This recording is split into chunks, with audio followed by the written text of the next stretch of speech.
যদি তেলের দাম 25% বৃদ্ধি পায় তাহলে তেলের ব্যবহার শতকরা কত কমালে তেল বাবদ ব্যয় বৃদ্ধি পাবে না।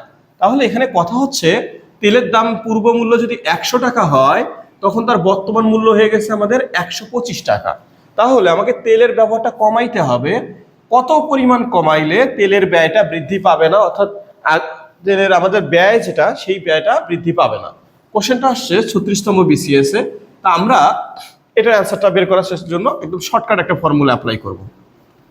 শর্টকাট ফর্মুলাতে দেখা যাচ্ছে এখানে মূল্য বৃদ্ধি আসলে কত পার্সেন্ট বৃদ্ধি পাইছে সেটা লিখতে হবে।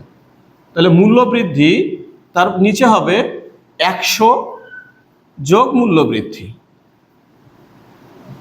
তার সাথে আমরা 100%কে গুণন করে দেব।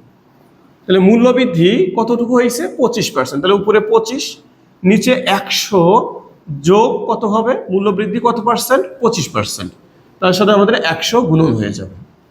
তাহলে এখানে 25 আর নিচে হচ্ছে আমাদের 125, তাহলে 100%। আমরা যদি কাটাকাটি করি তাহলে এখানে হয়ে যাচ্ছে আমাদের 5, এখানে হয়ে যাচ্ছে 20%।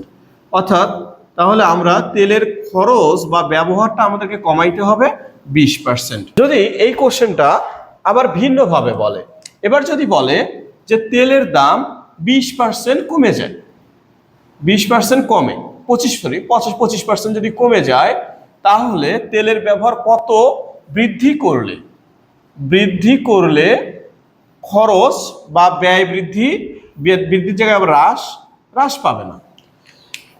যদি তেলের দাম 25% কমে তাহলে তেলের ব্যবহার শতকরা কত বৃদ্ধি করলে, এবার তেলের ব্যবহার বৃদ্ধি করতে হবে যাতে আমাদের খরচটা একই পরিমাণ থাকে, পূর্বের খরচ এবং বর্তমান খরচ দুইটা যেন একই থাকে। সেক্ষেত্রে আমরা শর্টকাট ফর্মুলা অ্যাপ্লাই করব।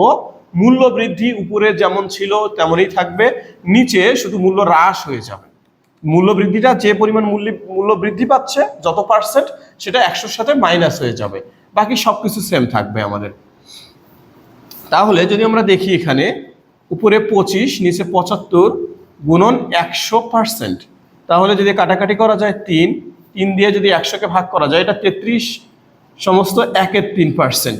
অর্থাৎ তখন তেলের ব্যবহার এত পার্সেন্ট বৃদ্ধি করতে হবে, তাহলে আমাদের খরচ একই থাকবে। এই কোশ্চেনটা একটা ভাইরাল কোশ্চেন, এই কোশ্চেনটা প্রচুর আসছে, এই একই টাইপের কোশ্চেনগুলো বারবার আসে। তো আশা করি আমরা সবাই এটা বুঝতে পারছি।